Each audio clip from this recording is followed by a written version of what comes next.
కాలి బొటన వేలు కంటే రెండో వేలు పొడవుగా ఉన్న అమ్మాయిని పెళ్లి చేసుకోవచ్చా?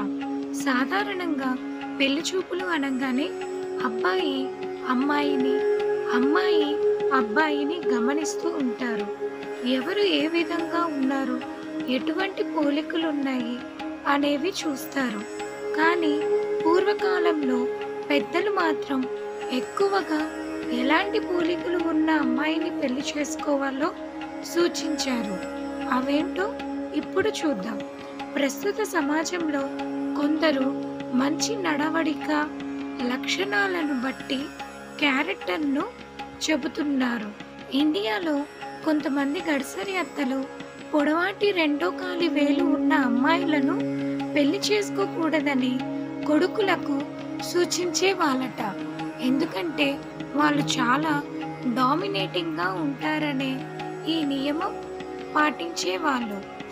ఈ విధంగానే అమ్మాయి కాలి వేలను బట్టి కూడా వారు వివాహం తర్వాత ఏ విధంగా నడుచుకుంటారో, ఎలా ప్రవర్తిస్తారో, వారిని పెళ్లి చేసుకుంటే ఎలా ఉంటుందో అనే విషయాలను చెబుతూ ఉంటారు.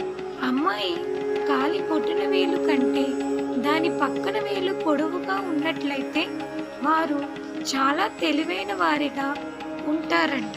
వారికి క్రియేటివిటీ కూడా ఎక్కువగా ఉంటుందని అంటున్నారు. అలాగే మిగతా వేల కంటే బొటన వేలు పొట్టిగా ఉన్న అమ్మాయి అయితే ఎన్ని పనులైనా సునాయాసంగా చేస్తారని జ్యోతిష్య నిపుణులు అంటున్నారు. ఇందులో ముఖ్యంగా బొటన వేలు పక్కన వేలు మిగతా అన్ని వేల కంటే పొడవుగా ఉంటే మాత్రం ఆ అమ్మాయికి లీడర్షిప్ క్వాలిటీస్ ఎక్కువగా ఉంటాయట. ఎలాంటి సమస్య వచ్చినా ముందుండి నడిపిస్తారట. అదే కాలి రెండో వేలు అన్ని వేల కంటే పొట్టిగా ఉన్న అమ్మాయిలు అందరితో కలిసి పోతారట.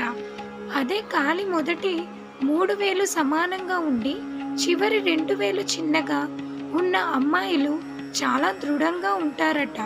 అలాగే అన్ని వేలు పొడవుగా ఉండి 4వ వేలు పొట్టిగా ఉన్న అమ్మాయిలు ఫ్యామిలీలో బంధుత్వం పట్ల ఎక్కువగా ఆసక్తి చూపరని నిపుణులు అంటున్నారు.